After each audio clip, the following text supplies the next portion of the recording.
Hello, it's Jay, back with a tag video. This is one that I saw Brian at Bookish do, and I thought, okay, this is a fun kind of quick tag that I can kind of throw together and just sort of answer as I go along. I haven't done a whole ton of preparing. This is the book acquiring tag by Kristen over at Enter the Book.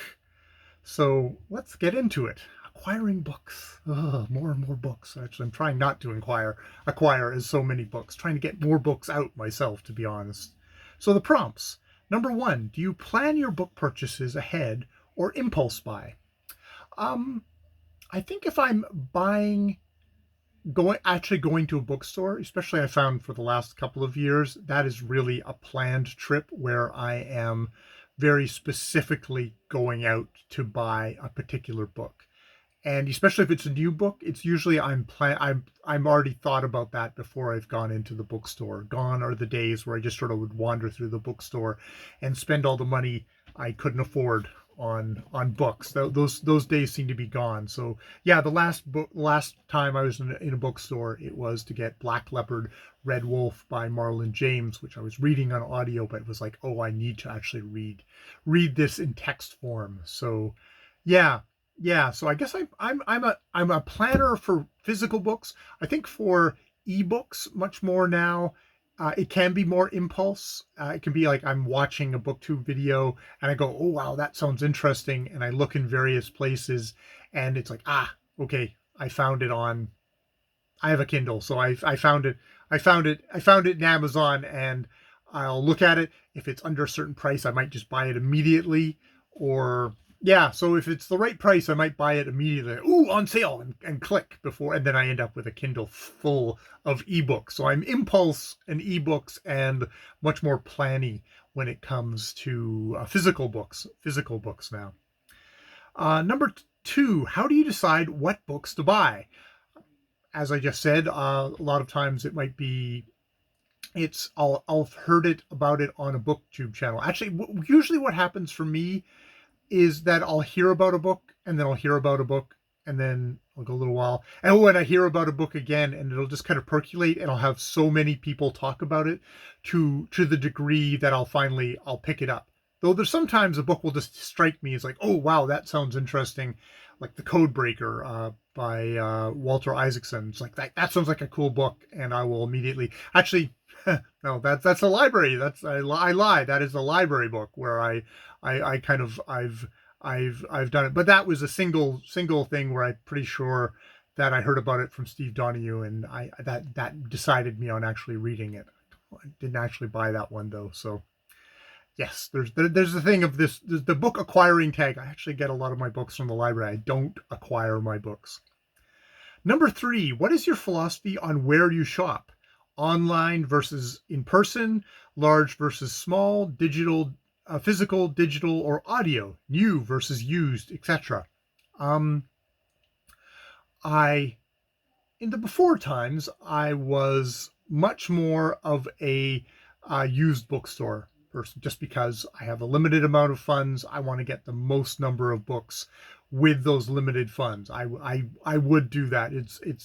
It was fairly rare where it was an author that I'm like, oh, I'm gonna buy this new, and it's being there's being a cheap ass, and there's also just not having a ton of money to spend. It was a lot of times it would have been the used. Nowadays, because of the pandemic, I'm not getting out that way. I'm finding that a lot more of my books, if I'm buying them, are ebooks. A lot of times it's ebook. I only transfer from audio or from ebook to a actual printed book if I love the book, and I want to have it to be able to kind of savor it more and go through, or if it's something I'm really going to study, like I'm gonna start putting annotations in it of notes and stuff like that. It's like, okay, well then I want the physical book. But there's a ton of books that 95% of my books aren't that. So probably it's digital when it comes to actually purchasing the book. And then so that's online. And unfortunately, that does mean I am looking at the great evil, the great evil that is Amazon. As much, all corporations are evil. Amazon just happens to be the largest of the one of the largest of the evil that we're actually, is pressed into our consciousness every day. There's plenty of other evil corporations out there. There's plenty of other corporations out there that are completely amoral as well, and that mistreat their workers. It's the game. It's the game in town, and I want access to those books. So that is where I go. So I don't know if I have very much of a philosophy other than cheapness and being available. I can't say I'm somebody who can stand on some kind of moral high horse with all that stuff. That's you know that's just who I am, and hats off to you if you've got the gumption to put your money where your mouth is on that stuff. I try not open my mouth on stuff like that because my money is obviously going to Amazon. Whatever. Okay. Number 4, what about little free libraries? What do you think about them? Have you used one? Why or why not? I love, in our neighborhood, we have little free libraries, and I love kind of going by and looking in. It's like I get to kind of, it's like I'm going into somebody's, I don't have to go into somebody's house to kind of snoop through their bookshelves and see what's on them. I extremely hardly ever use them, except just recently I noticed a book that I have read on my I had an ebook copy of, which I was like, oh, this is something I need to reread because I have varying different responses. The first response I had to it sort of changed as I listened to reviews, and I was like, oh, I need to circle back and reread that. And that is Less by Andrew Sean Greer, which I think even when I read it, and there's some things that I was like, I was slightly annoyed about at the time. I thought it was a beautifully written book. And since then I've thought about it more and more, and I've wanted to go back to it. So when I saw this in one of my, one of those little freestanding little boxes that has books in it, I thought, oh, and I picked that up, which actually also means I've been meaning to, each time I go out to walk the dogs, is grab a book that I have finished that I want to get rid of and put that back into the free library. I don't want to overflow these little things with all my cast off books, but I'd like to even the scales there and participate in the free library, since I've snagged this one out of it. So yeah. So free libraries. I mean, it's just so fun to just say, oh, what's in there? A lot of times it seems to be junky bestsellers, but then you get stuff that which isn't to say junky bestsellers aren't awesome as well in their own ways. Just like wherever what your focus is there for the moment and stuff like that. Number 5, how do you feel after acquiring books? Do you share like in a book haul or in a diary? I mean, first, buying books is like, oh, new treasures, it's like, oh, there's always that excitement, and you come home from, I remember just coming home from a used bookstore, a new bookstore, and you kind of flip through and you look at each book and you look at the back of it, and that kind of thing of the physical acquiring of books was always such fun. I'm definitely on the other side, and it's more I'm trying to slowly winnow, so that I figure I'm like in my 50s now, that by the time I'm 70, it'll be a much smaller library, or by the next time I move, hopefully it'll be a smaller library, because that's moving and having books sucks. But then again, having any possessions and moving sucks. So there is that. Do I do a book haul? I don't do book hauls. I find book hauls boring. It would be really boring for me to do a book. When Steve Donoghue does a book haul, he knows about the books already, and he can talk about them in an entertaining way. For me, it's more like I would just be holding up a book that I thought was interesting, but I don't know anything about it. And then the next one that it doesn't appeal to me to do, and most of the time doesn't appeal to me to watch.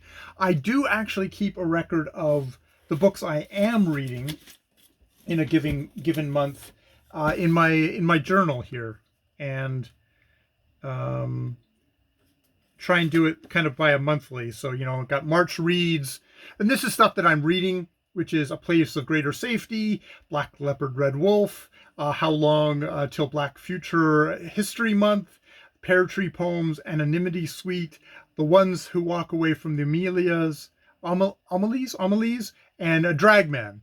And I've got them all. I've got them all listed there, and I tick them off as I do a review. I do a review of them. So I guess I keep track of it. I keep track of it that way. I don't keep track of when I've acquired them. I only keep track of when I'm actually reading them and when I've reviewed that book, because I like reviewing each book. It's part of reading is to review it. That helps. If I can talk about the book, that means I've truly finished reading it, I guess, in a way.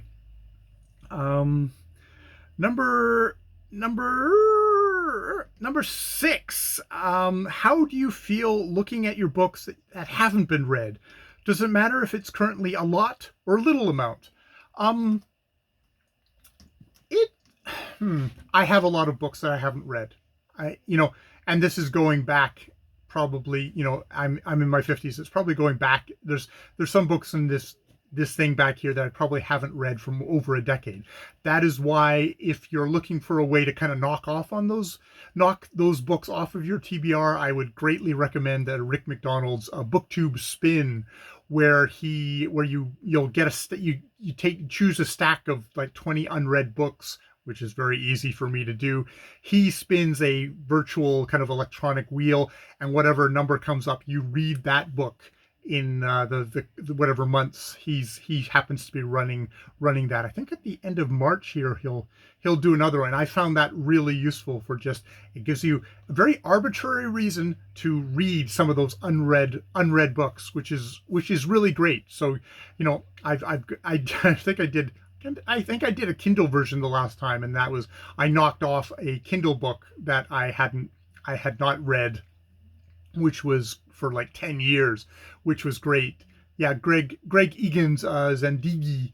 I knocked that off my list. And so I guess there's a certain amount of guilt, a certain amount of like, well, why do I have these? So I would hate to be a person who just acquires books as objects. I want to acquire books as things that are to be read and then to be kept and read again, or to be passed along. I moved, it's probably about 5 years ago, and I had a lot more books at that point.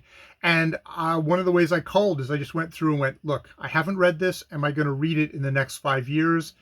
And answer that question honestly. And in that way, I was able to call a lot of books. I mean, I can only read about like 80 plus books in a year. So that kind of narrows down. It's like, this is like something I really want to get to in the next 5 years, and that eliminated a good hunk of my library, and I'm happy to do that. So I really don't want to keep this is the acquiring tag, but I don't want to just acquire them as objects. I want to acquire them as books to be read and to be enjoyed and used. I'm not here to collect books for myself. I'm here to buy books and read them, and it's that doing that is really important to me, which is not to say that other people, don't kind of amass beautiful collections of stuff that has meaning for them. I just find wherever I am at the moment, that just does not appeal to me, and it's just more of a burdensome thing and a source of not guilt, but just like, well, why do I have it? I'm not a collector. I'm not a collector. So I think that answers that. Number 7 is, how do you decide what number of unread books is the right amount? I guess I going through and saying like, yeah, am I going to read this in the next five years? And if I'm realistically not, get rid of it. Or just looking at a book and it's like, it's unread, but it's like, do I want to read this? It's like, no. Well, then get rid of it. So is that an actual number though? No, I don't think so. I think it's more of just sort of a general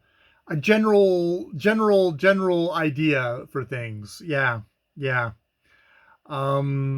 Ooh, I on Goodreads there's the whole to be read, which I think I logged a whole bunch of books that I hadn't read yet, but which I owned. And to be honest, I think that number is somewhere like 400. I haven't actually cleaned it up past my cull that moved from 5 years ago, so I don't know what the actual number is now. Needless to say, I have probably got 10 years of reading in this library here of stuff that I haven't read easy.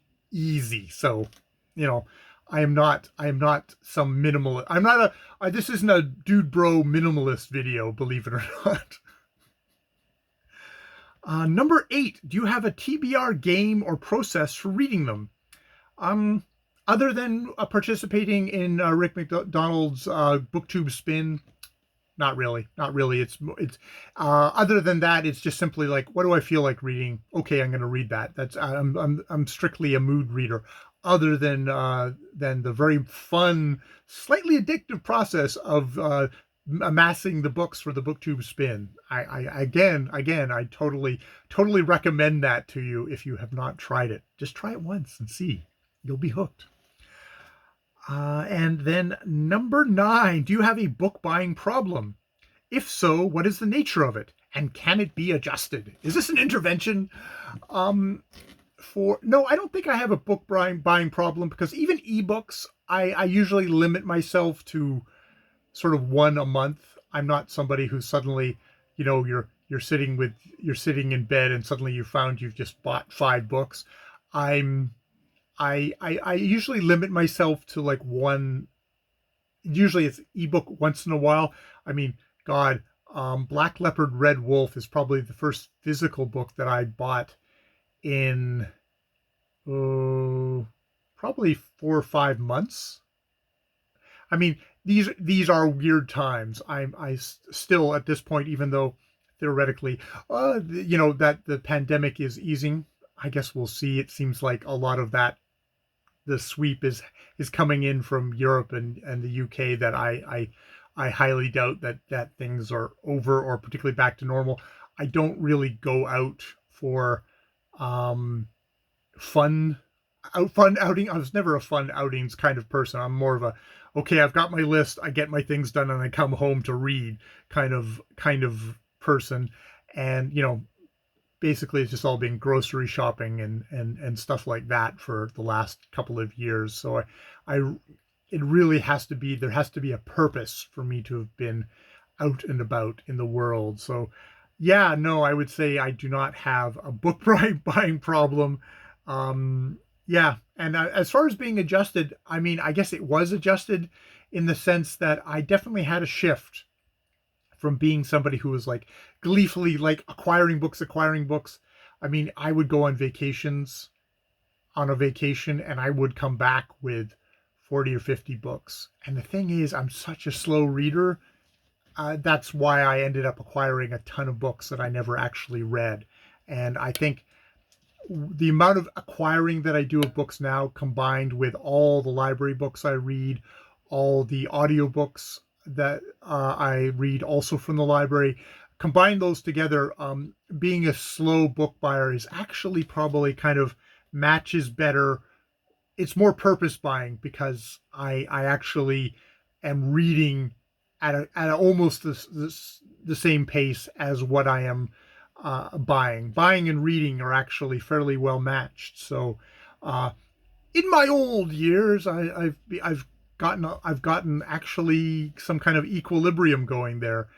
Who knows? And I'd probably like to actually get it for there to be more books going out than coming in. That's probably actually is a goal. I think, whoever has the least at the end wins would be my would be my would be my goal, not to saddle whoever was responsible for clearing up my crap after I'm gone for having thousands and thousands of books. I know that's not everybody's goal. That might be a controversial thing to say on BookTube, where I'm sure some people, it's like, if I die in an avalanche of books, that would be the way to go out. Yeah, well, and yes. And so I've alienated everyone.